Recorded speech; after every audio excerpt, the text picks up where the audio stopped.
Hello അസ്സലാമു അലൈക്കും നമസ്കാരം വെൽക്കം ബാക്ക് ഐഷസ് കിച്ചണിലേക്ക് എല്ലാവർക്കും സ്വാഗതം. ഇന്നൊരു മോർണിംഗ് റൂട്ടീൻ വ്ളോഗാണ് ഷെയർ ചെയ്യുന്നത്. അപ്പോൾ അതിൻ്റെ കൂടെ തന്നെ മോർണിംഗ് ബ്രേക്ക്ഫാസ്റ്റ് ഒരു വെറൈറ്റി ആയിട്ടുള്ള ബ്രേക്ക്ഫാസ്റ്റ് ഇതുവരെ ആരെങ്കിലും ട്രൈ ചെയ്തിട്ടുണ്ടോയെന്ന് അറിയില്ല, എന്നാലും വെറൈറ്റി ആയിട്ടുള്ളൊരു ബ്രേക്ക്ഫാസ്റ്റാണ്, സിമ്പിളായിട്ടൊരു ബ്രേക്ക്ഫാസ്റ്റാണ് ഷെയർ ചെയ്യാൻ പോകുന്നത്. അപ്പോൾ എല്ലാവരും വ്ളോഗ് കണ്ടിട്ട് നിങ്ങളുടെ അഭിപ്രായങ്ങൾ ഇതിന് താഴെ കമൻറ്റ് ബോക്സിൽ എഴുതി അറിയിക്കാനും മറക്കരുത്. പിന്നെ നമ്മുടെ ഐഷസ് കിച്ചൺ ചാനൽ ഇതുവരെ സബ്സ്ക്രൈബ് ചെയ്യാത്തവരുണ്ടെങ്കിൽ നിങ്ങൾക്ക് ഈ ചാനൽ ഇഷ്ടമാവുന്നുണ്ടെങ്കിൽ ഒന്ന് സബ്സ്ക്രൈബ് ചെയ്യണേ. അവിടെ കാണുന്ന റെഡ് സബ്സ്ക്രൈബ് ബട്ടൺ ഒന്ന് പ്രസ് ചെയ്യാം. അതിൻ്റെ കൂടെ ചെറിയൊരു ബെല്ലൈക്കൺ ഉണ്ട്, അതുകൂടെ ഒന്ന് പ്രസ് ചെയ്യാം. അപ്പോൾ ഇതുപോലെ കാണാം, ഇതിൽ ഓൾ വേണം പ്രസ് ചെയ്യാൻ, എന്നാലേ നിങ്ങൾക്ക് നോട്ടിഫിക്കേഷൻസ് ഒക്കെ കിട്ടുകയുള്ളൂ. അപ്പോൾ ശരി, നമുക്ക് ഇന്നത്തെ മോർണിംഗ് റൂട്ടീൻ വ്ളോഗിലേക്ക് പോവാം. അപ്പോൾ എല്ലാവരും വീട്ടിൽ സേഫായിട്ടിരിക്കുകയെന്ന് വിശ്വസിക്കുന്നു. ഇന്ന് ഓഫീസിലേക്ക് കുറച്ച് നേരത്തെ പോയതുകൊണ്ട് ബ്രേക്ക്ഫാസ്റ്റ് ആ ഒരു സമയത്ത് റെഡിയാക്കാൻ പറ്റിയില്ല. അപ്പോൾ ഞാൻ കുറച്ച് കഴിഞ്ഞിട്ടാണ് ബ്രേക്ക്ഫാസ്റ്റൊക്കെ റെഡിയാക്കുന്നത് കേട്ടോ. അപ്പോൾ മക്കളൊക്കെ ഉറങ്ങുമായിരുന്നു. പിന്നെ ഞാൻ ബ്രേക്ക്ഫാസ്റ്റ് റെഡിയാക്കിയ ശേഷമാണ് അവരൊക്കെ വിളിക്കുന്നത്. അപ്പോൾ റോസുവിനെ ബ്രഷൊക്കെ ചെയ്യിപ്പിച്ച് കൊടുക്കുന്നത് റീനു ആണ്. പിന്നെ പലരും ചോദിച്ചിട്ടുണ്ടായിരുന്നു മക്കളുടെ ക്ലാസ്സൊക്കെ ഓൺലൈൻ ക്ലാസ്സൊക്കെ തുടങ്ങിയില്ലേന്നൊക്കെ. ഞാൻ നാട്ടിലേക്ക് ഡെലിവറിക്ക് പോകാമെന്ന് വിചാരിച്ചിട്ട് അവരുടെ അഡ്മിഷനൊക്കെ ക്ലോസ് ആക്കിയിട്ടുണ്ടായിരുന്നു. ഇനി സ്കൂളിലേക്ക് പോയിട്ട് ഒന്നുകൂടെ അഡ്മിഷനൊക്കെ എടുത്തിട്ട് വേണം. അപ്പോൾ ഇന്നത്തെ സ്പെഷ്യൽ ബ്രേക്ക്ഫാസ്റ്റ് എന്ന് പറയുന്നത് പാൽ ദോശയാണ്. ഞാൻ മുമ്പ് പാൽപ്പത്തിരിയുടെ റെസിപ്പി ഷെയർ ചെയ്തിട്ടുണ്ടായിരുന്നു. അപ്പോൾ ഇതിന് പേര് ഞാൻ തന്നെ ഇട്ടത്, കാരണം ഇത് പാൽ ഒഴിച്ചിട്ട് ഉണ്ടാക്കിയിട്ടുള്ളൊരു ദോശയാണ്. അതുപോലെ തന്നെ നമ്മുടെ മടക്ക് സാൻ ഉണ്ടല്ലോ, മയ്യത്തപ്പം, അതുപോലെ ലവ് ലെറ്റർ സ്നാക്ക് എന്നൊക്കെ പറയുന്നത്, ഏകദേശം അതിൻ്റെയൊക്കെ ഒരു രീതിയിൽ തന്നെ വരും, പക്ഷേ കുറച്ച് വ്യത്യസ്തമാണ്. അപ്പോൾ അതിനായിട്ട് ഞാനിപ്പോൾ ഇവിടെ എടുത്തിട്ടുള്ളത് ബസ്മതി റൈസാണ് കേട്ടോ. അപ്പോൾ അതായത് നമ്മൾ നെയ്ച്ചോറ് ബിരിയാണിയൊക്കെ ഉണ്ടാക്കുന്ന ആ ഒരു റൈസ്. അപ്പോൾ ബസ്മതി റൈസ് ഞാനിപ്പോൾ തലേന്ന് കുതിർത്ത് വെച്ചതായിരുന്നു വെള്ളത്തിൽ.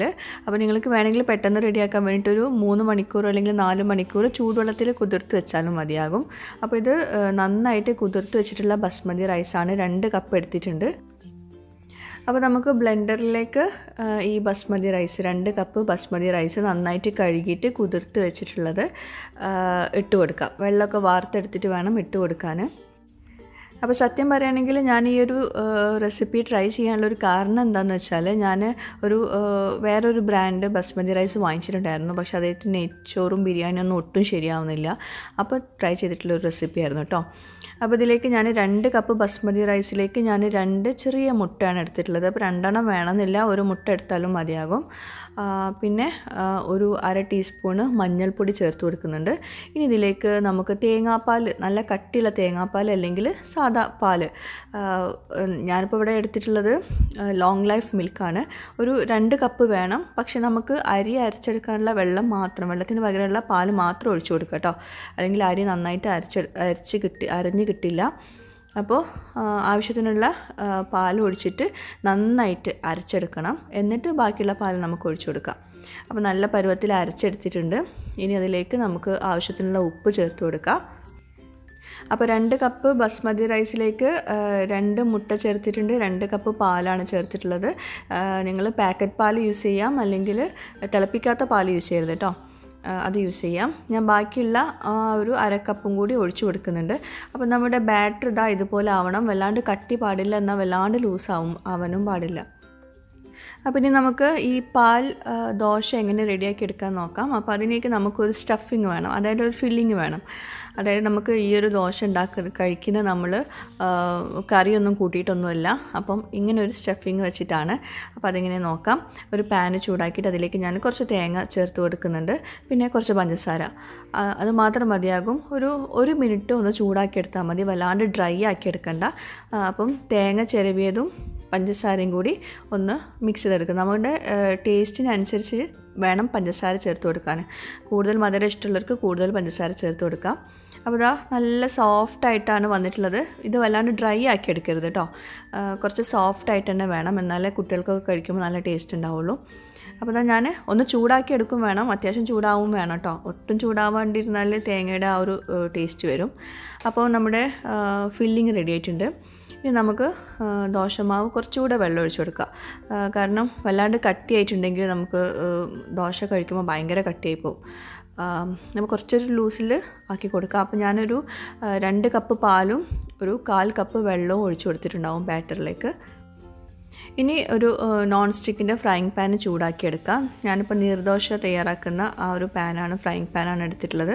അതിലേക്ക് എണ്ണ ഒന്ന് തടവി കൊടുത്ത ശേഷം ഇതുപോലെ ഒഴിച്ചു കൊടുക്കുക.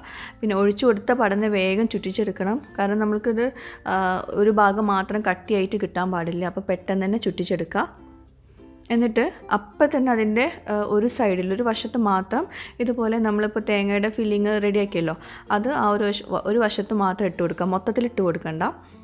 എന്നിട്ട് അപ്പം തന്നെ നമുക്ക് ഇത് ഒന്ന് മടക്കിയെടുക്കാം.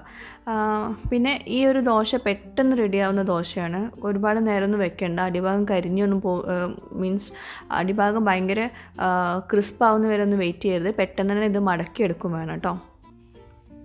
അപ്പോൾ ഇതാ നമ്മുടെ പാൽ ദോശ റെഡി ആയിട്ടുണ്ട്. അപ്പോൾ ഇതാ ഇങ്ങനെ ഇരിക്കും. ഭയങ്കര സോഫ്റ്റായിട്ടുള്ള ദോശയാണ്. നല്ല ഈസിയല്ല ഉണ്ടാക്കാൻ. അപ്പോൾ പാന് നമ്മൾ ഓരോ തവണ ദോശമാവ് ഒഴിക്കുന്ന സമയത്തും പാന് ചൂട് കറക്റ്റാണോ നോക്കുക. വല്ലാണ്ട് ചൂടുള്ളതിലേക്ക് ഒഴിക്കരുത്. അപ്പോൾ പെട്ടെന്ന് അടിഭാഗം ക്രിസ്പായിട്ട് വരും. അതുപോലെ തന്നെ പെട്ടെന്ന് ഈ ഫില്ലിങ് റെഡിയാക്കി വെച്ച് കൊടുക്കണം. പിന്നെ അതുപോലെ നിങ്ങൾക്കിപ്പം ഈ ദോശൻ്റെ അകത്ത് ഓരോ ദോശൻ്റെ അകത്തും ഇങ്ങനെ ഫില്ലിങ് വെക്കുന്നതിന് പകരം ഈ ദോശയൊക്കെ റെഡിയാക്കി വെച്ച ശേഷം ഫില്ലിങ് സെപ്പറേറ്റ് ആയിട്ട് നമുക്ക് ഈ ദോശയുടെ കൂടെ സൈഡ് ഡിഷായിട്ട് കഴിക്കാൻ എടുക്കും ചെയ്യാം കേട്ടോ. ഞാൻ പിന്നെ ഇതൊരു ഇങ്ങനെ ആകുമ്പോൾ പിന്നെ കുട്ടികൾക്കിപ്പം ടിഫിനായിട്ട് കൊടുക്കാനും സ്കൂളിലേക്ക് പോകുന്ന സമയത്ത് ടിഫിനായിട്ട് കൊടുക്കാനും അതുപോലെ നമുക്ക് കയ്യിൽ കൊടുക്കാനൊക്കെ പറ്റുന്ന ഒരു പരുവത്തിൽ ആണ് ആക്കിയെടുത്തിട്ടുള്ളത്. നമ്മുടെ സെയിം ലവ് ലെറ്റർ സ്നാക്ക് പോലെ തന്നെ, പക്ഷേ അതിലേക്ക് നമ്മൾ മൈദയൊക്കെയാണ് ചേർക്കുന്നത്. അപ്പോൾ ഇതിപ്പോൾ നമ്മൾ ബിരിയാണി അരി വെച്ചിട്ടാണ് ഉണ്ടാക്കുന്നത്. കുറച്ചുകൂടെ ഹെൽത്തിയാണ്. അതുപോലെ ടേസ്റ്റിലും നല്ല ടേസ്റ്റാണ്. നല്ല ബിരിയാണി അരിയൊക്കെ ആകുമ്പം പ്രത്യേകിച്ച് എടുത്ത് പറയേണ്ട ഒരു ടേസ്റ്റ് തന്നെ ആയിരിക്കും. അപ്പോൾ നമ്മുടെ പാൽ ദോശ റെഡി ആയിട്ടുണ്ട്. എന്താ പറയുക, എല്ലാവരും ട്രൈ ചെയ്ത് നോക്കാം. ബ്രേക്ക്ഫാസ്റ്റ് റെസിപ്പീസൊക്കെ കുറേ പേര് ചോദിക്കാറുണ്ട്. ഞാൻ ദോശയിൽ ഒരുപാട് വെറൈറ്റീസ് ട്രൈ ചെയ്യുന്ന ഒരാളാണ്. വേറെ ഒന്നും ഞാൻ ട്രൈ ചെയ്ത് നോക്കാറില്ല. ദോശയിൽ ഒരുപാട് വെറൈറ്റീസ് ട്രൈ ചെയ്യാറുണ്ട്. അപ്പോൾ ഇനിയും ഞാൻ ഇതുപോലത്തെ ട്രൈ ചെയ്തിട്ട് സക്സസ് ആയതൊക്കെ നിങ്ങളുമായിട്ട് ഷെയർ ചെയ്യുന്നുണ്ട്. അപ്പോൾ കാണാനും നല്ല സ്റ്റൈലാണ്. പിന്നെ ഇത് നിങ്ങൾക്ക് സ്നാക്കായിട്ടും ഉണ്ടാക്കി നോക്കാം കേട്ടോ. ബ്രേക്ക്ഫാസ്റ്റായിട്ട് മാത്രമല്ല, വൈകുന്നേരം നല്ല കട്ടൻ ചായയുടെ ചൂടുള്ള കട്ടൻ ചായയുടെ കൂടെയൊക്കെ സ്നാക്കായിട്ടും കഴിക്കാൻ പറ്റുന്ന ഒരു വിഭവം കൂടിയാണ്. അപ്പോൾ കണ്ടോ, സോഫ്റ്റായിട്ടുള്ള നമ്മുടെ പാൽ ദോശ ആണിത്. എല്ലാവർക്കും ഇഷ്ടപ്പെടും, അത് ഉറപ്പാണ്. ഒരു തവണയെങ്കിലും ഒന്ന് ട്രൈ ചെയ്ത് നോക്കാം.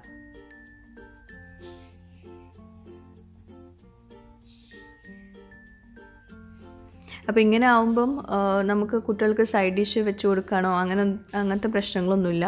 ഒരൊറ്റ ഇതുപോലെ ഇങ്ങനെ വെച്ച് കൊടുത്താൽ കുട്ടികൾക്ക് എളുപ്പമാണ് കഴിക്കാൻ. അവർ അങ്ങനെ പിടിച്ച് കഴിച്ചോളും.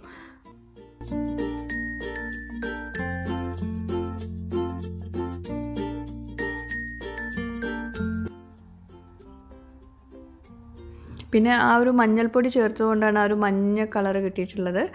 കാണാൻ നല്ല ഭംഗിയാണ് അങ്ങനെ ഒരു കളർ ചേർക്കുമ്പോൾ. പിന്നെ അതുപോലെ നിങ്ങൾക്ക് ഈ തേങ്ങയുടെ മിക്സ്ചറിൽ നട്ട്സൊക്കെ ഉണ്ടെങ്കിൽ അതും ചേർത്ത് കൊടുക്കുക, കഴിക്കുന്ന കുട്ടികളാണെങ്കിൽ കേട്ടോ. പിന്നെ അങ്ങനെ ചേർത്ത് കൊടുക്കുമ്പം നമ്മളത് മടക്കി വെക്കുന്ന സമയത്ത് ചിലപ്പോൾ പൊട്ടിപ്പോകാനുള്ള ചാൻസ് ഉണ്ട്. അപ്പോൾ അതുകൊണ്ട് നിങ്ങൾ നട്ട്സ് ചേർക്കുമ്പം അങ്ങനെ അതൊന്ന് ശ്രദ്ധിക്കുക. അതുപോലെ ഞാനിപ്പോൾ ഇവിടെ 2 ചെറിയ മുട്ടയാണ് എടുത്തിട്ടുള്ളത്. അപ്പോൾ നിങ്ങൾക്ക് അതിന് പകരം ഒരു മുട്ട എടുത്താലും മതിയാവും കേട്ടോ.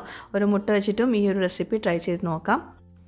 ഞാൻ 2 മുട്ട എടുക്കാൻ കാരണം എന്താണെന്ന് വെച്ചാൽ ചെറിയ മുട്ടയായിരുന്നു ഞാൻ എടുത്തിട്ടുണ്ടായിരുന്നത്. അതുപോലെ തന്നെ കുറച്ചുകൂടെ ഹെൽത്തി ആയിക്കോട്ടെ എന്ന് വിചാരിച്ചിട്ട് ദോശയിലേക്കല്ലേ, അപ്പം കുറച്ചുകൂടെ ഹെൽത്തി ആയിക്കോട്ടെ എന്ന് വിചാരിച്ചിട്ട് 2 എടുത്തതേ ഉള്ളൂ. അപ്പോൾ ഒരെണ്ണം വെച്ചിട്ട് നമുക്കിത് റെഡിയാക്കി എടുക്കാൻ പറ്റും. പിന്നെ മോർണിംഗ് റൂട്ടീൻ എന്ന് പറയുമ്പോൾ എല്ലാ ദിവസവും ഒരേപോലെ ആവില്ല. കാരണം ഇതിപ്പോൾ ഇന്ന് വീഡിയോ എടുക്കുന്ന ദിവസം ആയതുകൊണ്ടാണ് ഇങ്ങനത്തെ ഒരു റൂട്ടീനായത്. അല്ലെങ്കിൽ പിന്നെ വേറൊരു രീതിയിലായിരിക്കും. വീഡിയോ ഒന്നും എടുക്കാത്ത ദിവസം എല്ലാ ഡേയ്സും ഒരേപോലെ തന്നെ ആയിരിക്കും രാവിലെ.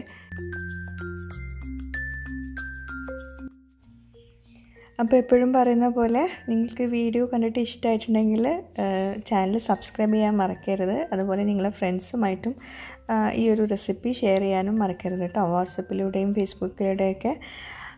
അപ്പോൾ വേറെ നല്ലൊരു അടിപൊളി വ്ളോഗുമായിട്ടോ അല്ലെങ്കിൽ വീഡിയോയുമായിട്ടോ റെസിപ്പിയുമായിട്ടോ ഒക്കെ വരുന്നവരേക്കും ബൈ. Thank you.